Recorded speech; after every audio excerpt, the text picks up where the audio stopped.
Hi, this is Corey Johnston, and today's lesson is going to take place in the second chapter in the book of Exodus. And the previous chapter begins with sort of a summary of who was there from the loins of Jacob all the way down to the third generation.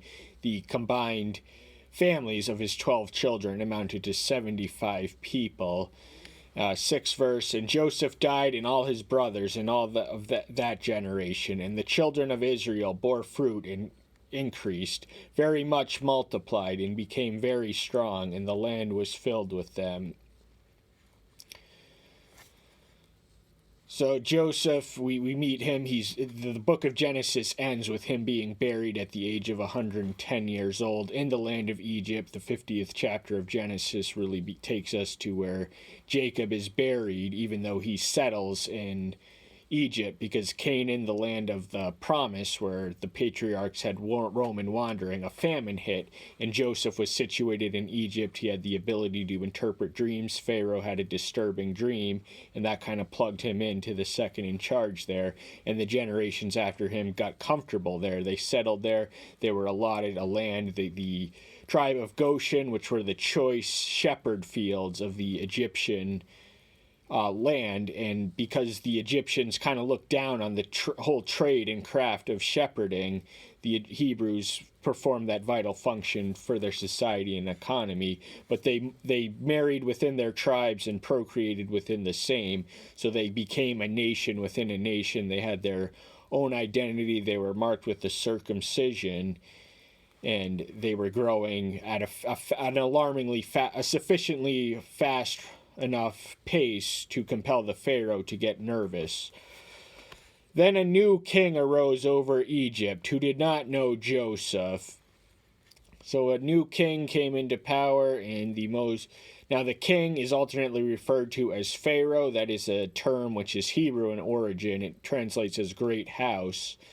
But the Egyptian kings were in fact known by a host of names and titles of superfluous majesty that would offend our Republican sensibilities if we heard them.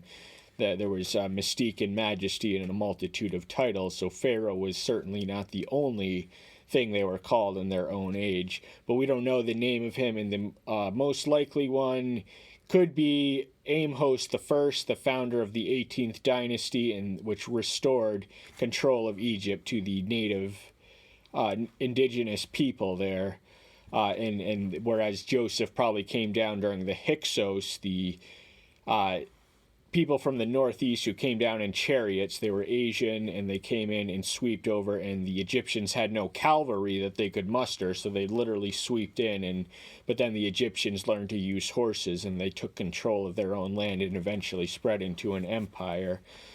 So we don't know who this new king is, but that's the most plausible conjecture in my estimation. And he's noticing how procreatively prolific these people are. They're expanding at a rate faster than he can contain, and his concern is that if a nation attack them, that this nation within their nation will have loyalty towards another nation. So they had their patriotism was suspect, and this was the xenophobia, which is the natural accompaniment of the nationalistic rise, and what culminated in the Egyptian empire. So they enslaved them while they had the power, while they had the might, before they could grow too numerous to overwhelm them and overpopulate them and overpower them. They enslaved them, they appointed and they afflicted them with burdens. But the more they afflicted them, the more they increased and grew, and they were in dread of the children of Israel.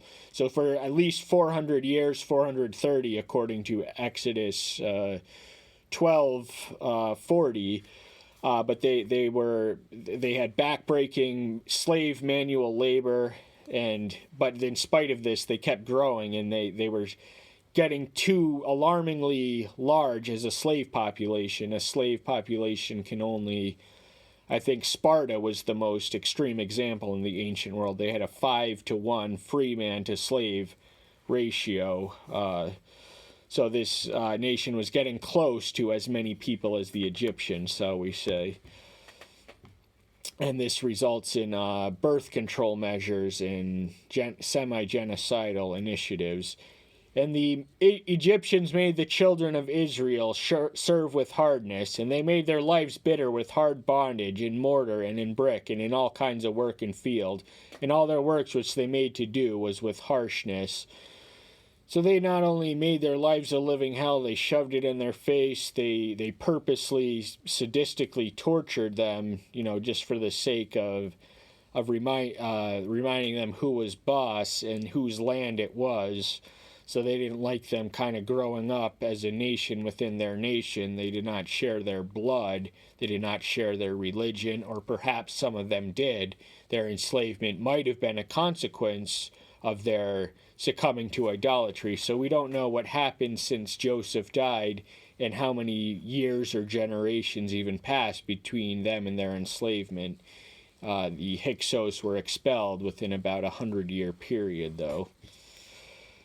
Then there's the king of Egypt, who instructs and orders the Hebrew midwives to not even deliver the one if he's a male born, but these are God-fearing midwives, and they do not cooperate with his initiative, and she tells him that Hebrew women conceive before we can even get there, and they are protected for their necessary deception, shall we say. So Elohim was good to the midwives, and the people increased and became very numerous. And it came to pass, because the midwives feared Elohim, that he provided households for them. And Pharaoh commanded all his people, saying, throw every son who is born into the river, and keep alive every daughter.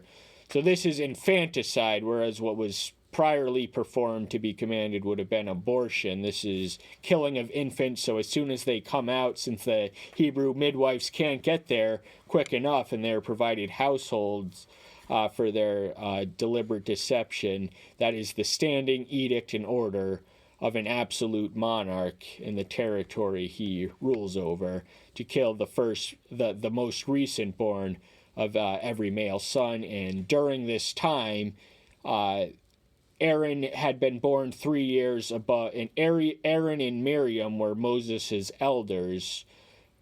Aaron, we read, eventually was 83 years old when Moses was 80, and Miriam is mentioned, I think, in the fourth verse, or somewhere where we read of his sister. I don't know quite where. But this order went into effect during a time when Moses would have been subjected to it, and he is the parents skillfully circumvent the edict and the order, and ultimately their son ends up being raised in Egyptian royalty. First verse, second chapter, book of Exodus, lesson itself. And a man of the house of Levi went and married a daughter of Levi. House of Levi means tribe of Levi. This was the third son of Jacob through his first wife Rachel. And they were the priestly tribe. And who this man was and who this woman was, this husband and wife team, we learn of in the 6th chapter, 20th verse. It was Amram and Jochiachem. I'm not quite sure on the wife's name, but it does begin with the prefix at the very least. But they conceived a son, and who they are just slaves, as are all these scions of Jacob at this moment in time. And the woman conceived and bore a son, and she saw that he was a lovely child, and she hid him 3 months. So this was technically illegal because they were commanded to kill any male born. So she had hid this firstborn son from the Egyptian soldiers who may have been sent out by Pharaoh to enforce this edict. She gave birth, and she hid and harbored him for 3 months. But the problem is he grew too big.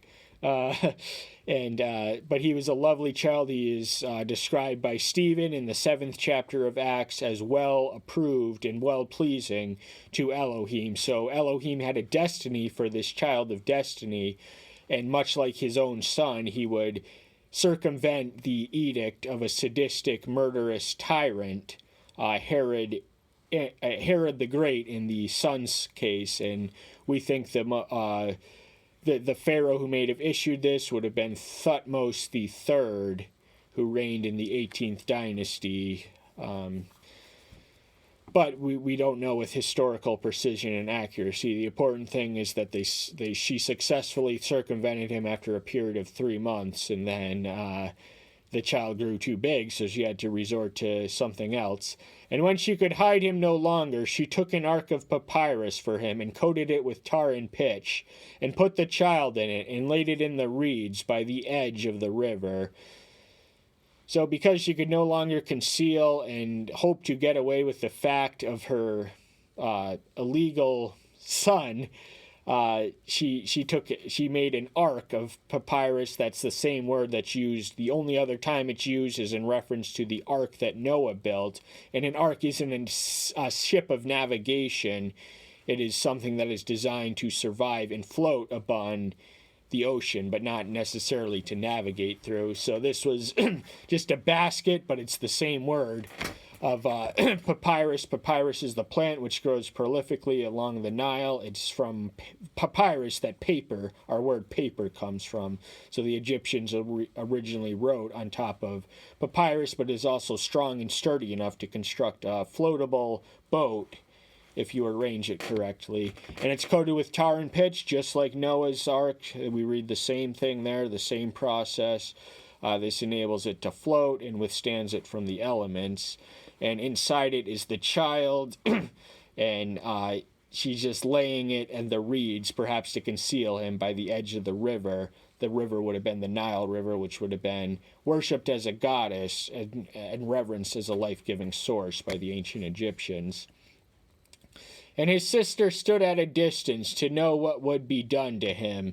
His sister is Miriam, who is described as a prophetess. She sings the Song of Yahweh in Exodus 15, and she also rebels against Moses in the company of her brother Aaron in the 12th chapter of the book of Numbers, and is afflicted with leprosy, and the entire camp cannot move on until she is restored. As to teach her a lesson for challenging Yahweh's mouthpiece. So she was the one who was afflicted, but she was his sister, and she was a prophetess, and she did compose the Song of Yahweh, which highlights his role as a military warrior. But she's here at a young, tender age, and she wants to see, so she would have been a slave, just like Aaron, but Moses would have escaped the slave's lot in life. He would have been raised in royalty, polar end of extremes, but this ultimately contributed to his leadership. We may pick up on that later in the lesson. And the daughter of Pharaoh came down to wash herself at the river, and her young women were walking by the riverside. And when she saw the ark among the reeds, she sent her female servants to get it. So we don't know who this daughter of the Pharaoh was. Some speculate that it was Hatshepsut, the woman who eventually became Pharaoh during the 18th dynasty. She co-ruled with Thutmose III, the earlier referenced Egyptian monarch of the 18th dynasty. But we ultimately don't know who it was, and the odds are that it was just an ordinary daughter, one who did not ascend to the throne. There are 4 women who did rise to rule Egypt as the pharaohs, with all the power, absolute power that came with it, and Hatshepsut was one of them. She co-ruled with her son, Thutmose, and the Egyptian royalty were in fact inbred. So the way that a dynasty was formed in Egyptian royalty in the ancient world was that a brother would marry his biological sister, and the son through him that they conceived would be their dynasty. And so when a dynasty changes, what happens is that the pharaoh married to his first wife. Pharaohs had polygamous arrangements with marriage. They had harems and things of that to that effect. But the closer you were genetically to the pure bloodline in the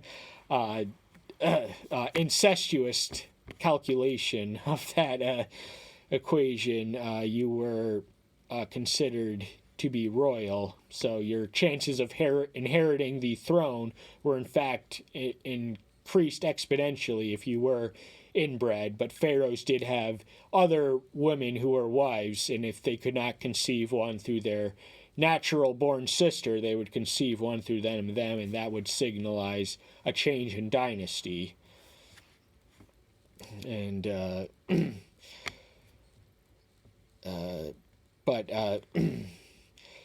the Pharaoh's daughter sees the baby in the basket. She sees it. She grabs her attention, and she sends her female servants to get it, the ones who have been walking with her, and they go fetch it and bring her to her, and opened it and saw the child, and see the child wept. So she had compassion on him and said, "This is one of the children of the Hebrews." So the way she could have told that it was a Hebrew right off the bat is the circumcision. A baby would have been naked in a basket, and she could have told because the circumcision was the sign that had been the covenantal sign that had been given to Abraham. They were in the practice of snipping their baby boys, the foreskin of their penis off at the 8-day mark. That's when Isaac was 8 years old. That's when they would have done it. So he's 3 months older at this point, and he would have been circumcised.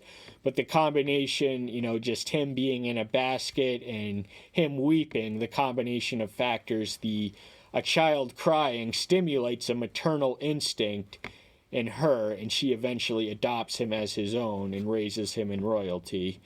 But she does recognize that it is one of the Hebrews. She nevertheless adopts him as her own. And his sister said to the Pharaoh's daughter, "Shall I go and call a nurse for you, for the Hebrew woman to nurse the child for you?" So we don't know how much older Miriam is in reference to Moses, but she may have been more than 3 years older than Aaron if she is speaking sentences this fluently.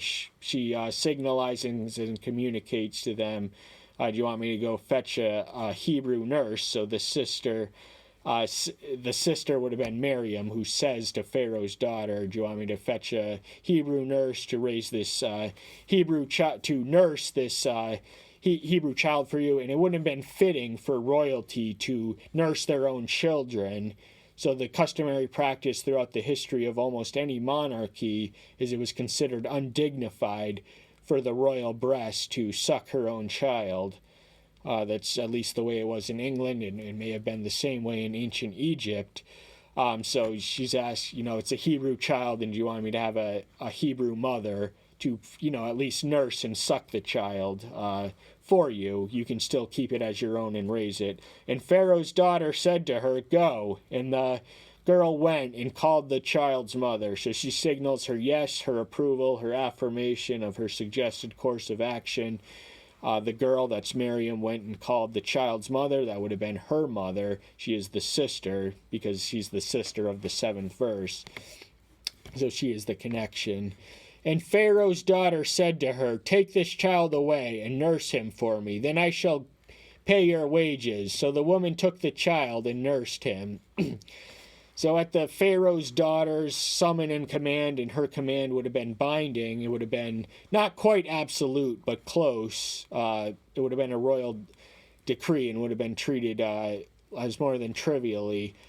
But she agrees to compensate this woman for her nursing activities. So, but they have a legal fiction which exists and persists between them. And then finally, when the child is old enough, he is weaned from the mother's milk, and she is raised in the palace in royalty by the Pharaoh's daughter. He would have been exposed to all the refinements and advancements in Egyptian civilization. It was the Mecca of civilization in its day in the ancient world.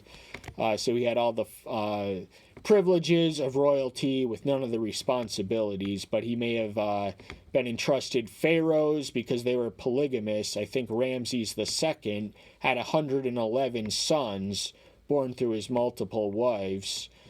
So the pharaohs were expected to be procreatively prolific. They were given multiple wives to fulfill their sexual appetites and urges, but and much of them were much of the pharaoh's blood were entrusted in positions of responsibility. This would have been their birthrights as descendants of the pharaoh.